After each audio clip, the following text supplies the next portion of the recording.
Thank you, Member. Member for Vancouver Fairview. Thank you, Honourable Speaker. I rise to speak in opposition to this bill.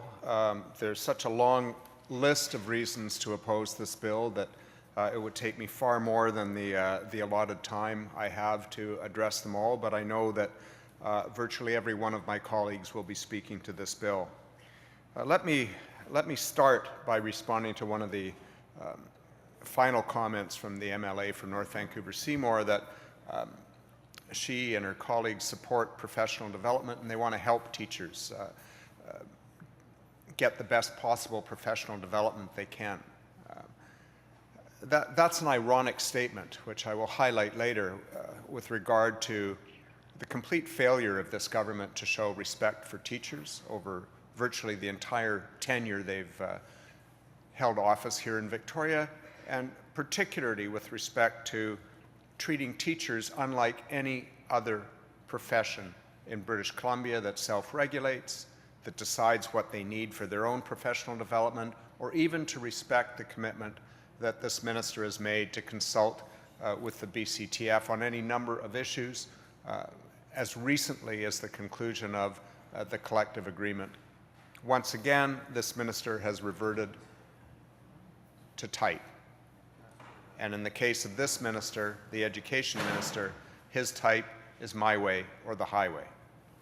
Let me start, Honourable Speaker, by reading into the record part of a response from the Delta School District addressed to the minister on April 22nd and signed by the chairperson of the Delta Board of Education. And there's some important points made early in the letter. It says that the Delta trustees expressed concerns that consultation as set out in the Co-Governance Relationship Memorandum of Understanding did not take place in the development of this legislation. Trustees focused on the following section of the Memorandum of Understanding, and I quote, "Consultation and notification. Any party proposing a change in policies or programs that will affect the other party will consult and collaborate with the other party to the fullest extent possible, given the specific circumstances and any respective legislative and confidentiality obligations. This commitment includes, but is not limited to, timely notification of the proposed change." Honourable Speaker, to the fullest extent possible means just that. It doesn't mean cursory and perfunctory notification moments before legislation is going to be introduced that fundamentally changes the relationship from one of co-governance to one of subservience. And it's certainly not the Minister of Education who will be subservient to the knowledge and vision and desires of locally elected boards of trustees to build the best possible and most responsive possible education system that they can within the jurisdiction for which they're responsible. The letter goes on to say, "We are also committed to continue exercising our fiduciary responsibilities to the highest standards possible while allocating resources to ensure an excellent public education for our students. In accordance with our oath of office, we have made many tough decisions to comply with School Act requirements for a balanced budget." Honourable Speaker, I'll pause in reading the Delta Board of Education's letter for a moment just to highlight that this is true of every district. As this government has systematically underfunded, cut funding, not covered increases in costs that they themselves have imposed, whether it's the cost of power, whether it's the requirement to purchase carbon offsets, whether it is rising MSP costs to which they're contractually obliged to pay as part of collective agreements, which rise without any corresponding funding from the government. School district after school district have done their best to ensure a quality education for students, but that apparently, Honourable Speaker, is not good enough for this minister. This minister wants school boards to do exactly what he says. He wants them to find money when he wants them to, when he tells them to, in exactly the manner that he wishes them to, and not in manners that they deem most responsive, even within constraints imposed by the government, to the needs and desires of the parents and families who elected them and who hold them accountable. And the letter finally goes on to say, we have been democratically elected to safeguard the resources of our district on behalf of our constituents. We must therefore speak against any legislation that would alter this mandate by placing an unelected special advisor who is not accountable to our community in front of our trustees' ability to serve our community. Honorable Speaker, parents regularly come to my office to speak with me about what they see in the education, the gaps they see, the challenges they face as families, the challenges their children face as students, whether it's lack of resources, whether it's lack of textbooks, whether it's lack of proper class composition, whether it's overcrowded classrooms, whether it's inadequate infrastructure, too many portables, whether students have to travel to another district because there simply aren't enough spaces for them in the schools, which may only be a block or two away from where they live. There's any list of issues, but Honorable Speaker, and every MLA in this House knows this, because parents come and talk about the challenges they face. They take time away from their days, their busy days. They struggle with work, but they come to talk about their kids because their kids don't get a second chance to get a good education. They don't get a second chance to prepare themselves for the work world that they will face in the future and to which their education is so crucial in preparing them equitably with every child in the province, no matter how wealthy or poor their family, and which prepares them for the rest of their lives. Honorable Speaker, in all the meetings that I've had with constituents on the education system, strangely enough, Honorable Speaker, not a single parent has come to me and said, gee, I really wish the Minister of Education just had power to do whatever he wanted. Because clearly the school boards aren't doing enough hard work to find low-hanging fruit and cut our education system even further. They need a strong education minister who knows exactly what he wants to do to drive through the government's agenda to underfund public education, to take resources from education to support a $236 million tax cut to British Columbians' most wealthy citizens, and to find, in the midst of supposedly looking for low-hanging fruit in the public system, $30 million additional dollars a year for independent private schools. Honorable Speaker, strangely, I have to scratch my head, not a single parent has come to me to ask about that, although in a few minutes I will talk about exactly the kinds of things they have asked for me.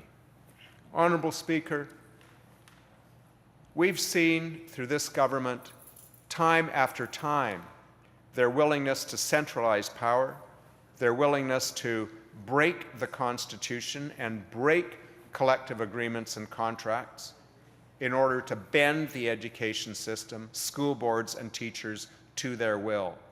But what they've done in the past, or the rulings of the Supreme Court, or even lower courts in British Columbia that have found that even when the government said they were going to change tack in order to obey the ruling of the court, they simply violated the law yet again. Honorable Speaker, this bill further centralizes government control over education, and that's what it's about. And more damagingly, Honorable Speaker, I've sat in this legislature, I've listened to the Minister of Education, I've listened to the Premier time after time crow about their ability to negotiate collective agreements with teachers. That's exactly what they did, that they found a workable agreement, and they're going to start a new chapter in the relationship with teachers in which everybody will work happily ever after to create a better education system. So what do? Honorable Speaker, after the longest job action in BC history, the government failed to consult with teachers other than a perfunctory notice moments before the bill was tabled over something so fundamental to professionals in the education system as control over their own professional development, not only as teachers, as a group, but ensuring that what aspects of professional development and how it's delivered that's specific to the needs of each school district can be decided in that district by people who actually know what's needed, who know what they need in order to best meet the needs of their students. No, Honourable Speaker, that's not good enough for this education minister.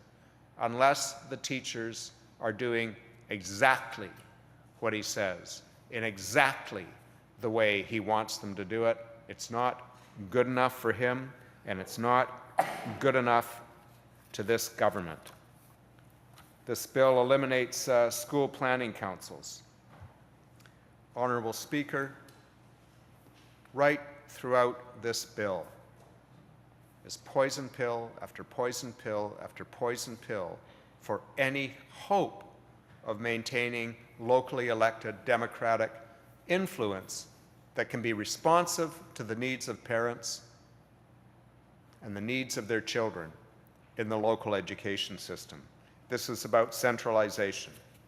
It's about ministerial authority, either directly or through surrogates over virtually every aspect of the education system, whether it be professional development, whether it be maintenance, whether it's safety of school properties, or whether it's how the district spends its money. The minister has the power to appoint an official administrator if boards fail to comply in his direction to engage in shared service delivery in a particular manner. Now, Honourable Speaker, there's much to be commended about cost efficiencies in shared service delivery, but the people who know what will work and what won't work are the people in the local school boards. The minister could have said, I'm contemplating legislation, but before I do that, I would like to have a conference of school trustees. In fact, he might even have taken the trouble, Honourable Speaker, given that he's Minister of Education, to attend the annual general meeting of the BC School Trustees Association. It would have been a good place to get input, to take the temperature, to hear what people are considering and looking for, and perhaps to float some ideas about consulting about how we might find real efficiencies within the school districts and school system without compromising aspects of independence that are there because, quite simply, they work better, or because some aspects of shared services don't work across regions. But no, Honourable Speaker, he didn't bother to go to the school trustees before the AGM and talk about his ideas and consult. He didn't bother to actually go to the AGM and be accountable for this piece of legislation to the school trustees. Maybe he wasn't prepared to face them. Maybe he didn't trust himself to control as a reaction when trustee after trustee told him exactly what they thought of his heavy-handed legislation. But for whatever reason, he didn't go. Perhaps it's simply a matter of extending what's implicit in this bill, complete disrespect for locally elected officials charged with governing and overseeing the education of kids. Maybe he'd just rather sit in his office or hang out with some friends and decide what's best for everyone. But having said all that, Honourable Speaker, the sensible thing to do would be to bring the stakeholders together and talk about what might work, instead of saying from the start, I'm going to tell you what to do, and if you don't do it, I'm going to send somebody in to make you do it. There's a word for that in the schoolyard, Honourable Speaker. It's a word that relates to the annual event around which the Premier of this province happily dons a pink T-shirt. It's called bullying, and it's not the first time this Minister of Education has engaged in it. Honourable Speaker, there's other aspects of this bill that are heavy-handed and quite possibly violate legislation of this province. Let's talk about access to student information. There's a key question in these amendments. Will they allow disclosure of students' personal information in ways that are not allowed under the Freedom of Information and Protection of Privacy Act. I wish the minister was here to hear this concern. It's a question and a concern that will be Not asked of pointed the to the minister. members who are in the House or not. Please Thank you. carry on. I look forward to all of us having an opportunity to put this question to the minister during committee stage because it's an important question. Section 170 of the School Act entitled Non-Disclosure of Student Records. It's now deleted. The current Section 170 has strict controls over the ability of ministry employees to disclose student personal information. The amendments remove those strict controls. It's not clear what the rationale for this is. It's not clear to whom the personal information will be disclosed. Is the government envisioning data linking between public bodies? Is the government considering that perhaps the way to raise money for schools is to sell the information to somebody in the private sector who may want to market to students? Nobody knows because we don't have a reason for this. All we know is that this amendment in particular appears to compromise the confidentiality of students' personal private information. And, Honourable Speaker, these are vulnerable children. These are children. These are people who have grown up in a world where information is so easily accessed, but they have yet probably, in all likelihood, to develop the defense mechanisms to be careful about what's out there. And certainly schools have access to much personal information about kids. So, Honourable Speaker, let me close this section by simply saying the minister should go back to the drawing board in this section. We don't know if the minister consulted with the Information and Privacy Commissioner. We don't know if the minister intends to override that act with this amendment to the Education Act, the School Act. We simply don't know. But it's not acceptable. It's not advisable. It's bad policy. It runs counter to everything that we've talked about in this legislature, and that's a concern in society about protecting our personal private information. So again, this is a flaw in the bill. Honourable Speaker,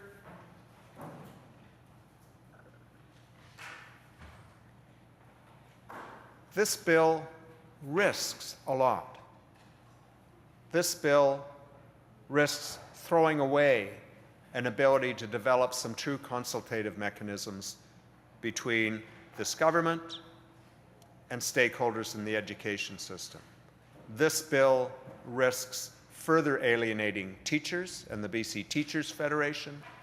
This bill risks alienating parents who believe that for all the flaws in the education system, for all the funding problems, for all the cuts that the system has seen, that at least they have a relationship with locally elected and accountable trustees. It now appears that the minister wants to use locally elected accountable trustees as a screen between himself and his own accountability and the public, and when the boards do not do what he wishes or what he orders, to simply send somebody in to force them to do it. There are already, Honourable Speakers, some abilities within the School Act brought in by this government to have special advisors sent into schools, but this just expands it. It expands it exponentially, and it expands it unacceptably. Honourable Speaker, we recently saw around British Columbia a series of rallies called Families Against Cuts to Education. And the kinds of things I heard at the Vancouver rally were echoes of the very real and troubled conversations that I've had with parents of school-aged children in my constituency office.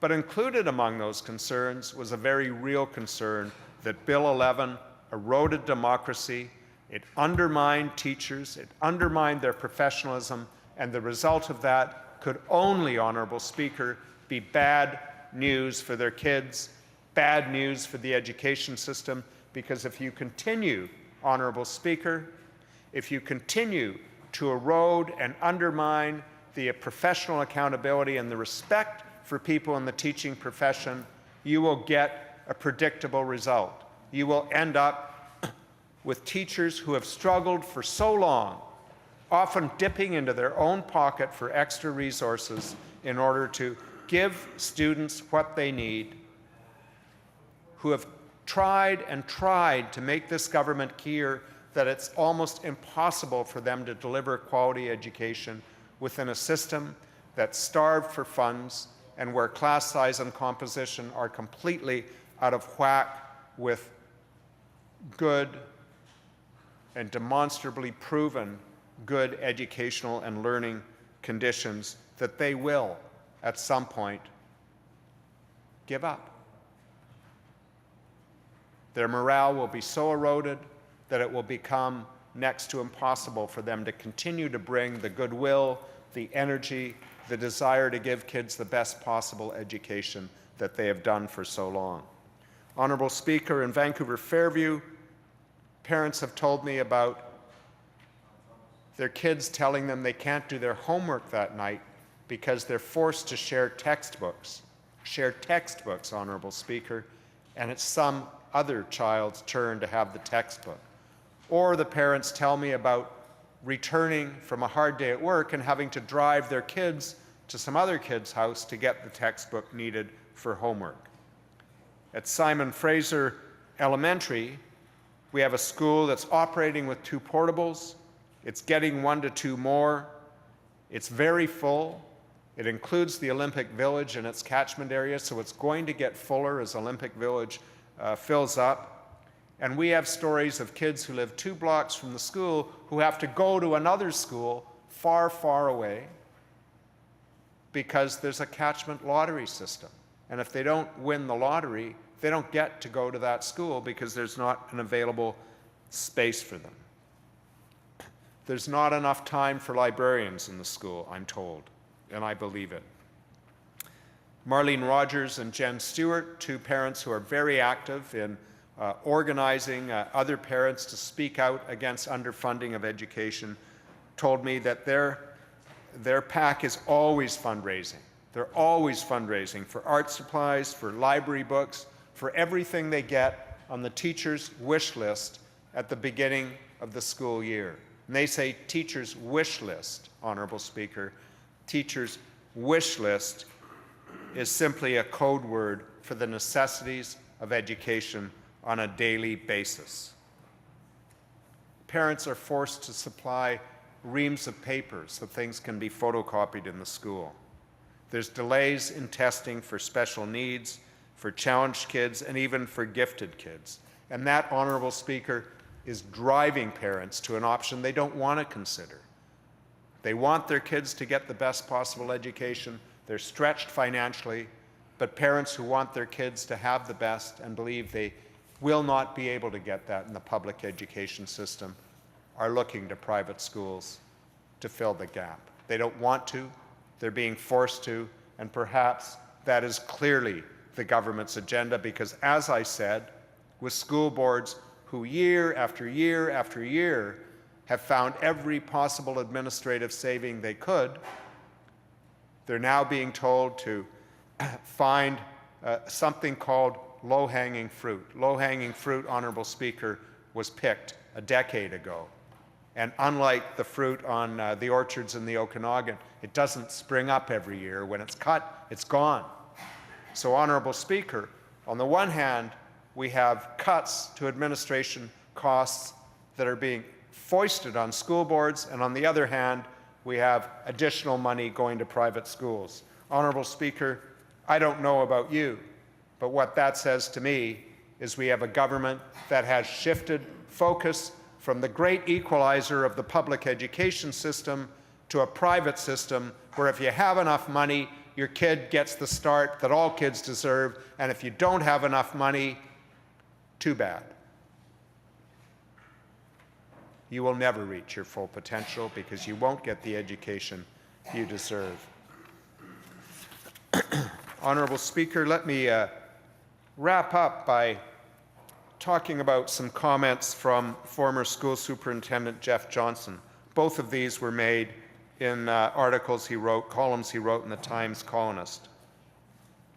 Honorable Speaker, in the first column, Mr. Johnson said, with respect to professional development, teacher professional development days are historically a matter of contractual agreement.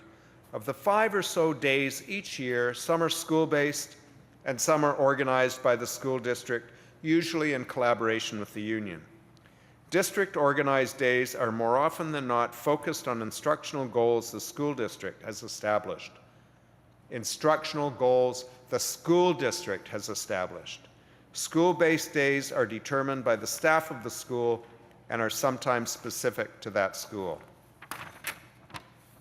With the government and the BCTF already in court on the unresolved matters of class size and composition, it would be less than productive to pour legislative gasoline on that still smoldering issue. Honorable Speaker, Jeff Johnson was not a president of the BCTF. He was a school superintendent who recognized and still recognizes that you cannot continually torch the relationship with teachers without getting a negative result on the education system. And finally, in another article, Honorable Speaker, Mr. Johnson says something that for me is the most unfortunate, in some ways the most frightening point made in his articles. He says that a new study reported in the British journal Nature last month tells us that poverty shrinks a baby's brain right from birth, dooming the child before it even has a chance and dooming the teachers who try to save it. Now there's an issue a family-oriented government could really get after. According to the United Way, 30% of 6-year-olds are not ready to learn by the time they enter school due to poverty and related factors, end quote. Honorable Speaker, we know that for 10 years running, this government's record with respect to children in poverty, and of course that means families in poverty, has had BC at the bottom in Canada or tied for the bottom in Canada. Why, if the Minister of Education, the Cabinet and the government are concerned about the future of our children and the best education, why don't they take a step back and understand that in order for every child to have the right, Honorable Speaker, the right that we're born with to reach our full potential if we're willing to work as hard as possible to achieve it and to realize it and to actualize it, if we get the support we need to get the food that children need for their brains to be healthy and grow, and to get the education, the quality education, the attention from teachers that they need to develop their skills, to learn, and to be the best they can be. If the Minister of Education, if the Cabinet, and if this government really wanted to improve the education system, they'd start with improving lives of all children, not just the children of the richest 2%, Honorable Speaker, but all children.